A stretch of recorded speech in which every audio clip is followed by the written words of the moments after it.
Salutare! Acesta este un episod în care doresc să vă prezint costurile pe care le-am suportat noi pentru călătoria din România până în Tenerife, resursele de care am avut nevoie, dar și câteva sfaturi utile pentru cei care vor străbate aceleași drumuri pe care le-am străbătut și noi. Există lucruri pe care am fi vrut să le știm de dinainte de a pleca în această călătorie, dar, din păcate, a trebuit să le învățăm din proprie experiență. Atunci când pleci cu rulota, este important să găsești ușor locuri de staționare și campare. Noi am folosit o aplicație numită Park4Night, care ne-a ajutat să găsim parcări și locuri de campare off-camping. Parcările au descriere detaliată, dar și review-uri din partea celor care au trecut prin aceste locuri. Ne-a fost destul de greu pentru că am avut un ansamblu mașină și rulotă cu lungimea de 12 metri și de cele mai multe ori trebuia să decuplăm rulota și să parcăm în două locuri diferite, dar moverul rulotei a fost de mare ajutor. Când vizitam obiectivele turistice, lăsam rulota și mașina în parcarea unui complex comercial și foloseam mijloacele de transport în comun sau lăsam rulota și plecam cu mașina. Noi mergeam să cumpărăm câte ceva din magazinul care avea parcarea respectivă, iar după ce achitam produsele, întrebam angajații magazinului sau managerul dacă putem să lăsăm rulota câteva ore în parcarea lor. Vă sfătuiesc să parcați într-o zonă în care sunt amplasate camere video și să folosiți un antifur la rulotă.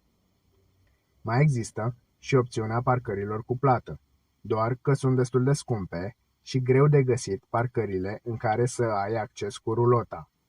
Dacă alegi parcările din centrele comerciale, faci economie de bani și sunt mai ușor de găsit. În restul drumului, înoptam în parcările de pe autostradă, alături de tiruri sau alte caravane. Sunt parcări frumos amenajate, în care găsești internet Wi-Fi, magazine, benzinării, apă potabilă, dușuri, toalete și alte utilități necesare.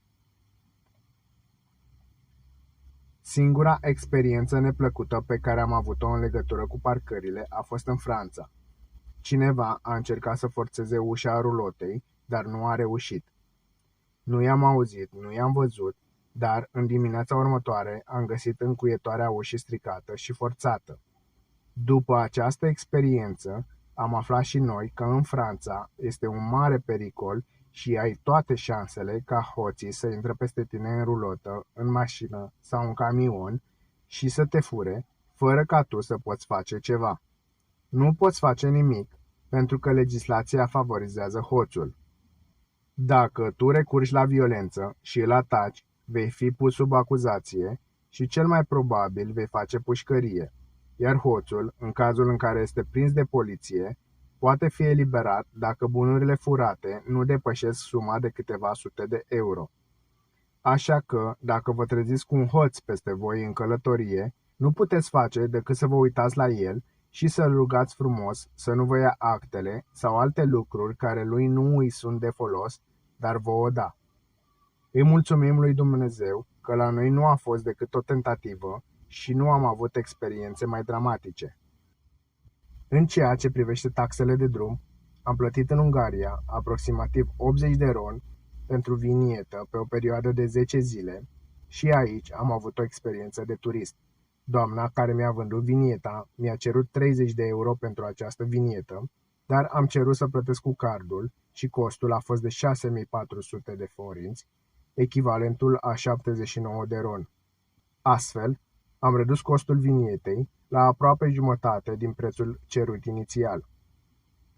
În Croația, Italia și Franța se plătește doar autostrada în funcție de numărul de kilometri parcurși, iar costurile au fost următoarele.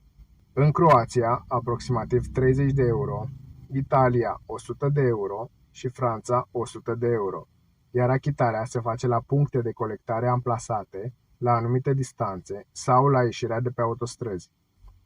În ceea ce privește Spania, aici există atât autostrăzi cu plată, dar și autostrăzi fără plată. Am văzut de multe ori două autostrăzi paralele pe distanțe de 10 sau sute de kilometri, așa că ai foarte multe alternative de trasee. Noi am traversat Spania pe partea de sud și nu am avut niciun cost de autostradă. În Portugalia, în schimb, există un alt sistem de plată. Trebuie să intri pe un site, portugaltolls.com, unde îți înscrii vehiculul cu care călătorești și datele cardului cu care vrei să plătești, iar banii ți retrage în următoarele zile, în funcție de numărul de kilometri pe care ei parcurs și care au fost înregistrați pe camerele special amplasate pe toate autostrăzile. Noi am plătit pentru 250 de kilometri, aproximativ 20 de euro. După ce am colindat Europa și am decis să plecăm spre Tenerife, ne-am deplasat în Huelva pentru a achiziționa biletele de feribot. Acolo am avut o surpriză costisitoare pentru că nu mai aveau bilete disponibile decât cu cameră de cazare, iar aceste bilete ne-au costat 1000 de euro în plus, iar costul total a fost de 2450 de euro.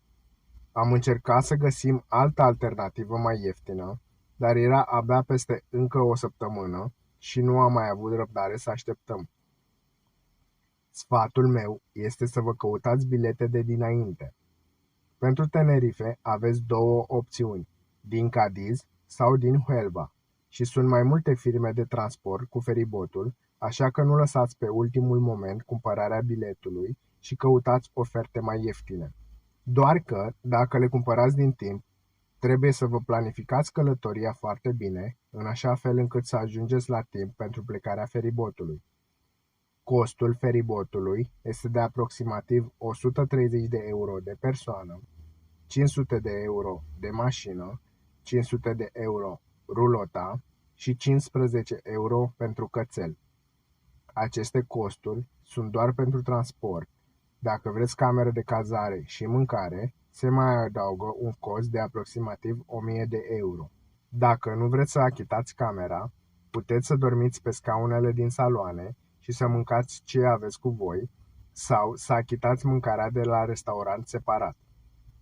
Având în vedere că nu durează decât 36 de ore călătoria cu feribotul, cred că este mai convenabil să achiziționați bilete fără cazare, dar în cazul nostru aceasta nu a fost o opțiune.